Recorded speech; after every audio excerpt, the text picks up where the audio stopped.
दोस्तों, जय भीम, नमो बुद्धाय। जैसे जैसे 5 राज्यों के चुनाव नज़दीक आते जा रहे हैं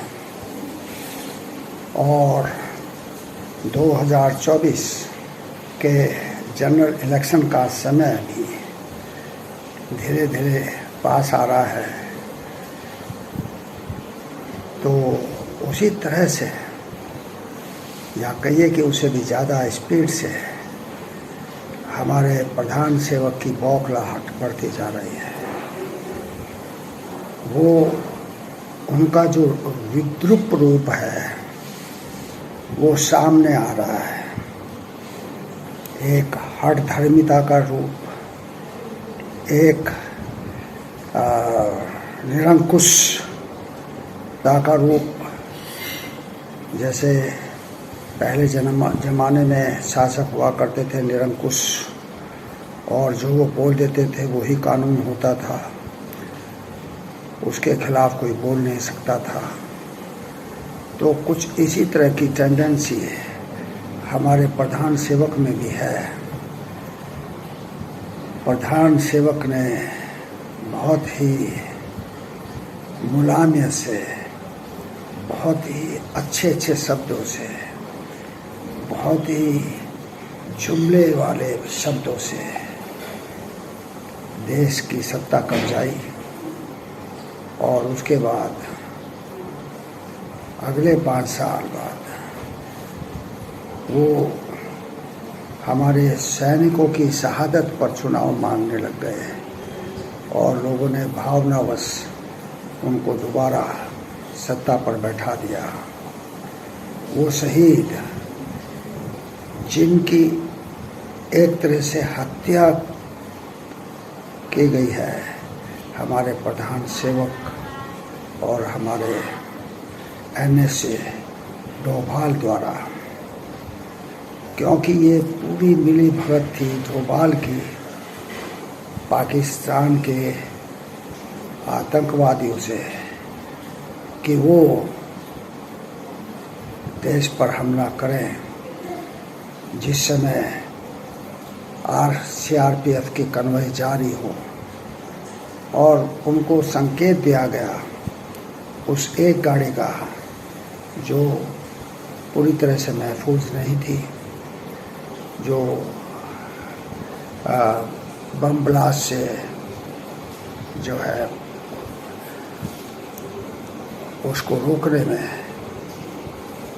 या प्रूफ जिसको बॉम्ब प्रूफ कहते हैं, तो ऐसी एक ही बस से उस गाड़ी को टकराया गया जिसमें बहुत ही अधिक मात्रा में विध्वंसक सामग्री थी। तो जो आदमी इतनी निर्दयता पर आ जाए कि चाहे कुछ भी मरे, चाहे कुछ भी हो, लेकिन सत्ता मेरे हाथ में आनी चाहिए। जैसे पुराने शासक होते थे कि भाई मुझे तो सत्ता में बना रहना है, मुझे तो इस पर कब्जा करना है, मुझे तो उस पर कब्जा करना है। और सैनिक मरते थे, सैकड़ों सैनिक मरते थे, हजारों सैनिक मरते थे, मगर दोष शासक पर नहीं होता था, बादशाह पर नहीं होता था। तो ठीक वैसी ही स्थिति इस समय देश में है। देश इस समय बहुत ही विकट स्थिति में है। हमारे प्रधान सेवक से सावधान रहना होगा, क्योंकि हमारे प्रधान सेवक सत्ता के लिए कोई भी गुल खिला सकते हैं, कोई भी ऐसी हरकत हो सकती है जिससे फिर लोगों की भावनाएं उभार पर आ जाएं और हमारे प्रधान सेवक पुनः सत्तासीन हो जाए। इसलिए दोस्तों, भाइयों, देशवासियों, देश को बचाना है,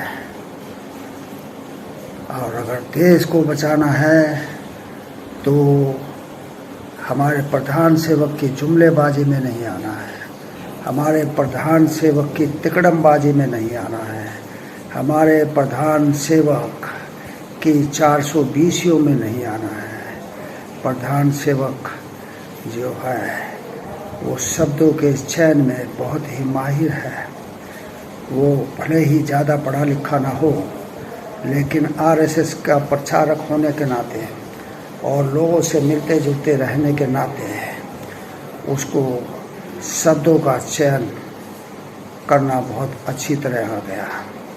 वो इस तरह से शब्दों का चयन करता है कि जो उसके अंध भक्त हैं वो और भी अंधे हो जाते हैं, वो और भी उसके गुलाम हो जाते हैं और क्या हुक्म मेरे आका के तर्ज पर वो कुछ भी करने को तैयार हो जाते हैं।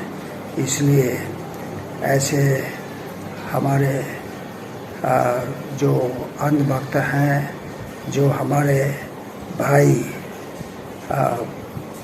हमारे प्रधान सेवक के गुलाम बन गए हैं और जो समझते हैं कि जो हमारा प्रधान सेवक कहे वो सही है और हमें उसी के अनुसार काम करना है, दिमाग उनका जो है प्रधान सेवक ने अपने काबू में कर लिया है। तो ऐसे लोगों से भी सावधान रहना है, ऐसे लोगों से भी देश को बचाना है और हमें इस बात का ध्यान रखना है कि देश पुनः गुलामी की ओर न जाए। पहले जहां हमारा देश अंग्रेज़ों का गुलाम था, उसी तरह से अब ये काले अंग्रेज़ जो हैं, आरएसएस, भाजपा और उनके सरदार अली बाबा 40 चोर, तो 40 चोरों का जो सरदार है कहीं वो पुनः सत्ता पे काबिज न हो जाए, इस पर हमें ध्यान रखना है। इस पर हमें पूरी तरह से नज़र रखनी है, क्योंकि देश के ऊपर बहुत बड़ा खतरा मंडराने वाला है। इस खतरे से सावधान होना बहुत ज़रूरी है, इस खतरे का सामना करना बहुत ज़रूरी है। इसलिए दोस्तों, जागो जागो जागो और देश को बचाओ। जय भीम, नमो बुद्धाय।